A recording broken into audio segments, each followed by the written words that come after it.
If you go down in the woods today, you're sure of a big surprise. If you go down in the woods today, you better go in disguise.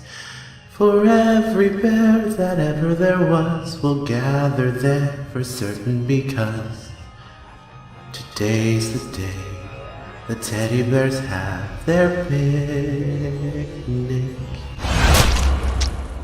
Who's ready for the Third Rise trailer?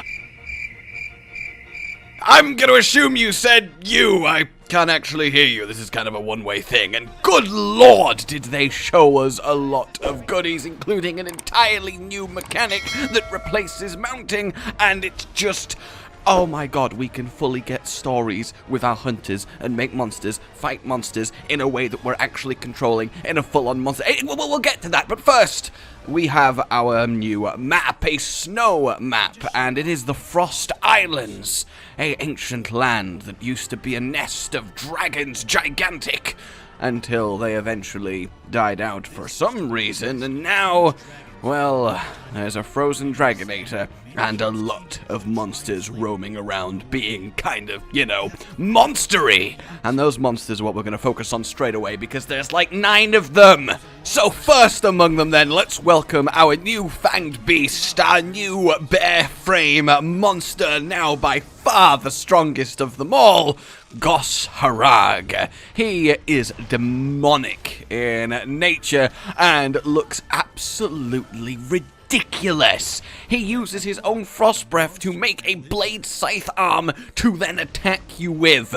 He has huge beams of death, quaking ice attacks, and generally looks to be a finally really high tier, powerful bear frame monster for us actually to fight. Honestly, you could tell me that it's just some giant dude in a creepy like Oni mask and a huge fur cloak swinging an ice club around, and well, I wouldn't believe you because it's Monster Hunter. You get what I'm saying. The only thing that this guy can't do is win a beauty competition. But moving on, we have a veritable cavalcade of returning faces that we can't wait to introduce to our maces. Not that that's a category of weapon, but it sounded pleasant to say, just as it will be pleasant to slay. Barioth, who is back once more. Of course, he is in the frozen tundra, and he is looking absolutely fantastic, as is his ice effects. They have gone for a really awesome style. It's almost like swirling paint in the air to reflect his frost, and I think that is really, really cool.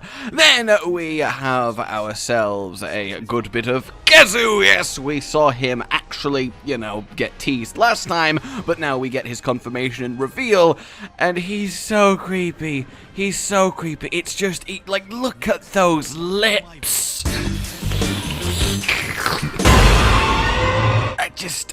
Oh god, and then, it's just the teeth. I can't deal with this. He looks the most terrifying he's ever been. I still wish his skin was a little bit see-through so we could see his organs, but you know, this will do. He's looking fantastic with his lightning and generally his everything. I am glad he is here. Then moving on, we have ourselves Great Baggi, who returns, a raptor-y monster who spits sleep globules at you, and again the effects just look really cool. It's like this pastel-y paint in the air style, and it really works for eyes. It works with the aesthetic so much. Even the new monster icons look like watercolor paintings, and it's just a really cool theme.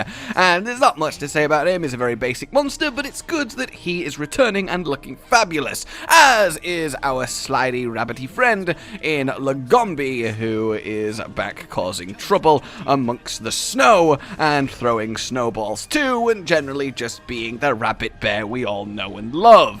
Tygrex, of course, is making his name here as a snowy monster, and of course he's Tigrex, so he's going to be in pretty much every single Monster Hunter game you can think of, looking absolutely fabulous, powerful, and deadly. It's what we all want from everyone. Sorry, Tigrex. I refuse! It is Tigrex, he is a tiger and a T-Rex. Tigrex.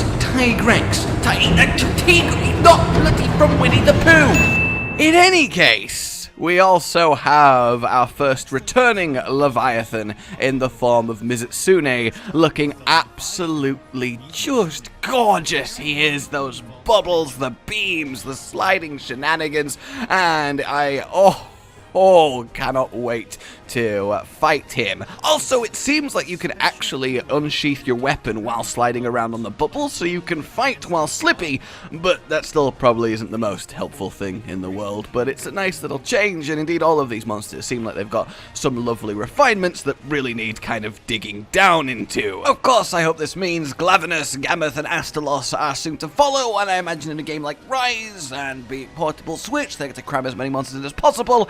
I imagine we are indeed going to see them, so that's really exciting. We also get our first little bit of proper Magno Melo, our flagship gameplay, and he is ludicrous to the point where he throws a Rathalos at you.